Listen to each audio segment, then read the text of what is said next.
और बिहार में कहाँ मुख्यमंत्री पद की वैकेंसी है और कांग्रेस पार्टी ही आपको दरकिनार कर रहा है। तेजस्वी जी राजनीति के ऐसे कलाकार हैं कि सहयोगी पार्टी नहीं कह रहा है, और सीखना है तो नीतीश कुमार जी सीखिए। तेजस्वी यादव जी आपको झारखंड सूट करता है, सीटवा पर लड़िएगा कि नहीं राघोपुर, ये तय करके बताइए कि वहां से भी पलायन कर जाइएगा। राजेश वर्मा उन्होंने कहा है कि 28 से 30 सीट मिलेगा तब कुछ होगा, अगर वो इतने पे लड़ेंगे तो बीजेपी जदयू कहाँ जाएगी। और ये सब कोई विवाद का विषय नहीं है हमारे यहाँ है। अरे सीट उठ तो बैठ के तय हो जाता है, इसमें बहुत मेहनत थोड़े है। ये बात बोले कि नीतीश कुमार जी के नेतृत्व को स्वीकार नहीं करेंगे। नमस्कार, आप देख रहे हैं देशवा न्यूज, आपके साथ मैं हूँ राजनंदिनी। बिहार विधानसभा चुनाव में कुछ महीने बाकी रह गए हैं। बीते दिन तेजस्वी यादव ने बड़ा आगाज करते हुए ये कहा कि वो सीएम उम्मीदवार हैं।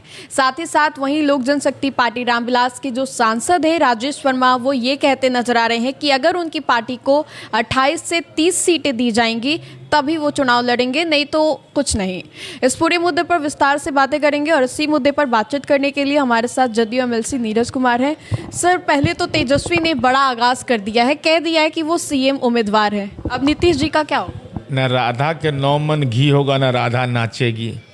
अरे पहले पटिया के न राष्ट्रीय अध्यक्ष बन जाइए। लालू जी चुनाव लड़ नहीं सकते हैं तो दस्तखत करने का ना पावर लीजिए। और बिहार में कहाँ मुख्यमंत्री पद की वैकेंसी है और कांग्रेस पार्टी ही आपको दरकिनार कर रहा है। कांग्रेस ने कहा कि मिलजुल करके तय करेंगे, तो सीपीआई बोल ही नहीं रहा है, सीपीएम बोल ही नहीं रहा है, माले बोल ही नहीं रहा है, कांग्रेस औपचारिक प्रतिक्रिया ही नहीं दे रहा है। तो ये तो अपने मुंह मियाँ मिट्ठू बनना हुआ। तेजस्वी तो बोल रहे हैं ना हम सीएम। अब हमको अभी हम हो जाए कि हम प्रधानमंत्री हो गए कि उम्मीदवार हो गए तो कोई रोक सकता है हमको? मुंह से छुरछुरी छोड़ देना तो बहुत आसान चीज़ है, कोई भी आदमी कह सकता है, दावा कर सकता है। तो तेजस्वी जी राजनीति के ऐसे कलाकार हैं कि सहयोगी पार्टी नहीं कह रहा है, और सीखना है तो नीतीश कुमार जी सीखिए। नीतीश कुमार जी नहीं बोल रहे हैं, लेकिन एनडीए के घटक दल के प्रदेश अध्यक्ष खुले मैदान में हुंकार भर रहे हैं कि 2025 से 30 फिर से नीतीश। तो फिर 2020 में भी सीएम चेहरा तेजस्वी ही थे इंडी गठबंधन। 2020 में थे ना, और 2020 के बाद 4 सीट इनको आया। लोकसभा में कितना सीट इनको आया है? तो इनके नेतृत्व पर, काबिलियत पर भरोसा ही रहता तो 176 सीट पर एनडीए आगे है। तो कहाँ है? अब अपने मन से हम उम्मीदवार बन जाए, हम भी अभी से हो गए प्रधानमंत्री के उम्मीदवार, तो कोई रोकेगा हमको? किसी को रोकने का अधिकार है? इसलिए तेजस्वी यादव जी आपको झारखंड सूट करता है, उधरे देखिए। बिहार में कुछ नहीं ना, बिहार में कहाँ वैकेंसी है? सीटवा पर लड़िएगा कि नहीं राघोपुर, ये तय करके बताइए कि वहां से भी पलायन कर जाइएगा। ये घोषणा करना पड़ेगा कि राघोपुर अब लड़िएगा कि नहीं। इस बार तो पूरे मजबूती के साथ है। बीते दिन मुजहर भुइयां रैली भी किया गया उनके द्वारा। अब रैली, अब लोगों को याद नहीं है कौन मारा गया था लक्ष्मणपुर बाथे में? कौन था गुनाहगार? क्या कार्रवाई हुई उसके खिलाफ? 118 नरसंहार हुए हैं इस बिहार के अंदर में। दलित सम्मेलन कर रहे हैं, तो अपनी बहन के लिए छपरा में प्रचार कर रहे थे। लालू जी अपनी बेटी के लिए, शिवचंद्र राम के लिए कहने गए थे। कौन गुनाह किए थे शिवचंद्र राम? कितना दूर है सोनपुर से हाजीपुर? 20 मिनट का रास्ता नीतीश जी सड़क बना दिए हैं, तो एक दिन देखने नहीं गए उधर। मुसहर भुइयां सम्मेलन कर रहे हैं, तब कायदे विधानसभा का विपक्ष का नेता बना दिए। नीतीश कुमार जी तो 10 साल तक उदय नारायण चौधरी जी को विधानसभा का अध्यक्ष बना के रखे। ये क्या किए हैं? श्याम रजक को तो उन्होंने ही मंत्री बनाया, लालू जी। श्याम रजक उदाहरण एक मात्र हैं। श्याम रजक जी तो वहाँ भी थे, यहाँ भी मंत्री थे। 1-2 उदाहरण है नीतीश कुमार जी का। नीतीश कुमार जी ने जो दलितों के लिए कहीं देश में सुने हैं कि दलित समुदाय का आदमी झंडा फहरावे और राज्य के मुख्यमंत्री उसको सैल्यूट करे? बैठता था बेचारा, हिम्मत था।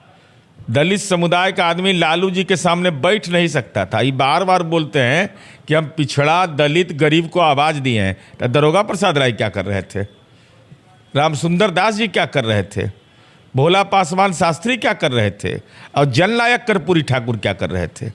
इन लोगों का राजनीतिक अपमान करते हैं कि जो किए सो मेरे पापा ही किए। तो इन लोगों का राजनीतिक इतिहास को विलुप्त कर दिया जाए, ये क्या तर्क है भाई? ये तो नया नवेला राजनीति में लोग आते हैं और तरह तरह का कुतर्क करते हैं। अच्छा, एक आखिरी सवाल कि अभी एलजेपीआर के सांसद है राजेश वर्मा, उन्होंने कहा है कि 28 से 30 सीट मिलेगा तब कुछ होगा। अगर वो इतने पे लड़ेंगे तो बीजेपी जदयू कहाँ जाएगी? देखिए, मुझे न सीट के समझौता में हम रहते हैं, न सीट के बार्गेनिंग में हम रहते हैं, और न जो बयान दिए हैं वो रहेंगे। यह माननीय चिराग पासवान जी के नेतृत्व में एलजेपीआर है, उसका पार्लियामेंट्री बोर्ड के कौन नेता है हमने आई डोंट नो, हम नहीं जानते हैं। या तो पार्लियामेंट्री पार्टी के लीडर रहेंगे, या खुद रहेंगे, या जनता दल यू से, बीजेपी से, हमसे, सबका गठबंधन का। और ये सब कोई विवाद का विषय नहीं है, हमारे यहाँ है। सीट को लेकर के कोई विवाद नहीं है। मांझी जी कभी कभी नाराज हो जाते हैं। हम तो बता रहे हैं हमारे बारे में क्या कहा गया था, 3 नंबर की पार्टी, अब 12 गो MP हो गया। लीजिए, जब जब हमको ख़त्म करने की कोशिश होती है तब तक हम खड़ा हो जाते हैं। इधर आप कह रहे सीट को लेकर के कोई हम लोग में नाराजगी नहीं होती, उधर कभी मांझी जी नाराज हो जाते, कभी चिराग की पार्टी का ये बयान। मंतव्य देना में कोई ये बात बोले कि नीतीश कुमार जी के नेतृत्व को स्वीकार नहीं करेंगे? अरे सीट उठ तो बैठ के तय हो जाता है, इसमें बहुत मेहनत थोड़े है। तो बैठ के आपस में सबका लक्ष्य एक ही है, सरकार बनाना। तो जब लक्ष्य एक है, साधन एक है, उपलब्धि एक है, तो निशाना तीरे पर लगेगा, निशाना तीर से लगेगा एकदम सीधा। चलिए, तो चुनाव को लेकर के हमने बहुत सारी बातें की, तो फिलहाल के लिए इस खबर में इतना ही। अपने सहयोगी मंटू के साथ राजनंदिनी, देशवा न्यूज़, पटना।